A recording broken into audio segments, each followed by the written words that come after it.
Hi burners, welcome back to my channel. Welcome back to Claiborne. Please know how blessed I feel to have you with me today.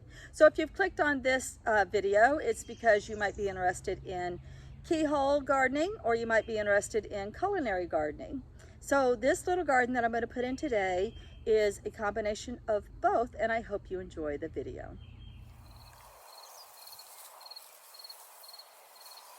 All right, I wanted you to see the inspiration for this particular video. It's odd. I always find inspiration in the strangest places, but I'm finding that my favorite infusion, some people call it a tea, there's no actual tea in it, chamomile tea it's often called, but it's actually an infusion of flowers in hot water. Anyway, chamomile is my absolute favorite. It is my go-to drink in the summertime, and then I dry the little flowers and I can still enjoy the infusion long into the winter. Anyway, normally I just grow my chamomile in big terracotta pots like this around my yard. Well, the chamomile is sprouting up all over. So it's a very happy plant in this particular yard. And so that's my inspiration. I feel like chamomile needs its own area. I love it, the fairies love it, and so we're gonna create a garden around it. Those are little baby chamomiles. Volunteer.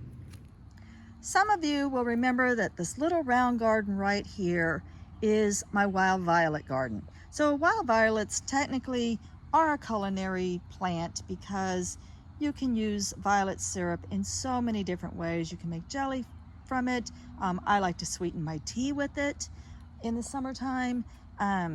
You can use the flowers in desserts, place them in ice cubes, on top of cupcakes, all sorts of ways to use violets. So I consider this an early spring culinary garden, and my pollinators of course are very happy because this is so early in the spring.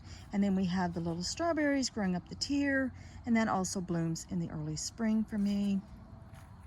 And then the shape of my garden, now technically a keyhole garden is a round garden with a compost in the center.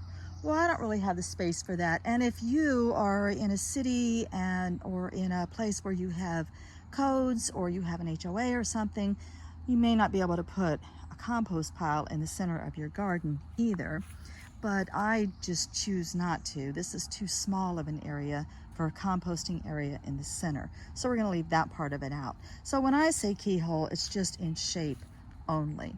So basically it's just a round shape with a way to walk in like a key in a lock. And that way you have access to your plants. So as far as color and height interest, I thought that I would pick up some allium bulbs because I love these so much, and these happen to be one of my husband's favorite flowers. And in addition to the chives that I'm going to put in, that will be so pretty, that look almost like an allium because they're all like the same family, right?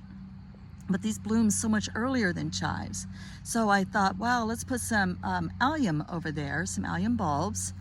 And in addition to that, I thought maybe I would pick up some purple tulips and some purple crocus. So we'll have some more violet over there in the early spring, and we'll pop those over there. And then today at Walmart, they had these eryngiums, blue sea hollies, and they bloom in the summer.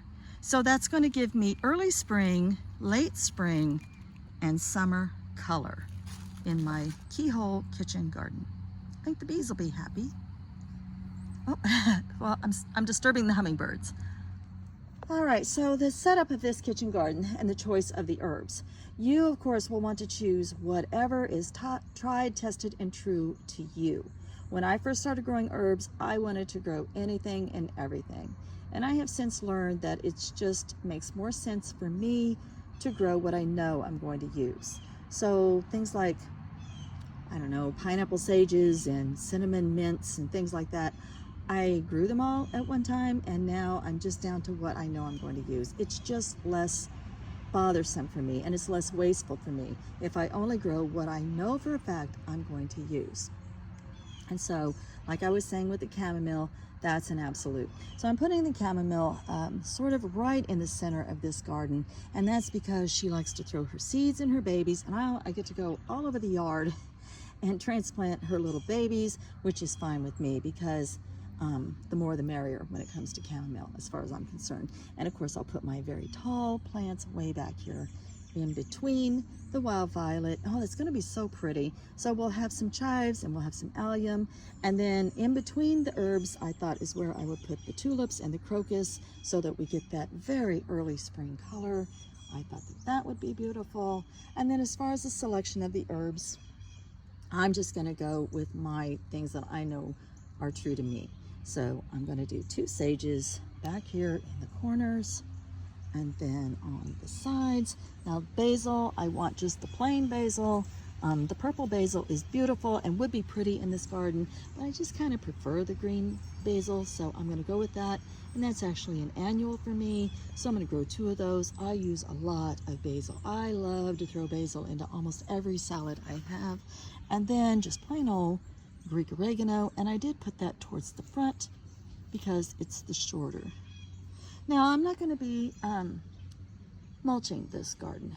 Pretty much everything that grows in here right now is a clumping plant, so I'll be pulling those up.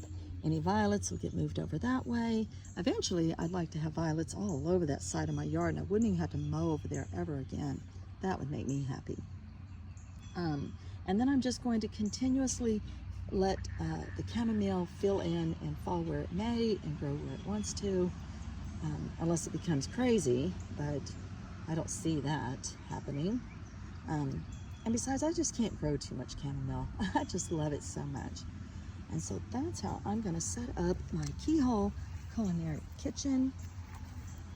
I hope that this video inspires you. If you're able to put a little culinary kitchen garden right outside of your kitchen door, and if you do grow your own herbs for culinary uses, please put down in the comments what you like to grow. I would love to hear all about it. All right, guys, if you like this video, please give it a thumbs up, and I'm wishing for you all much love and light. Blessed be.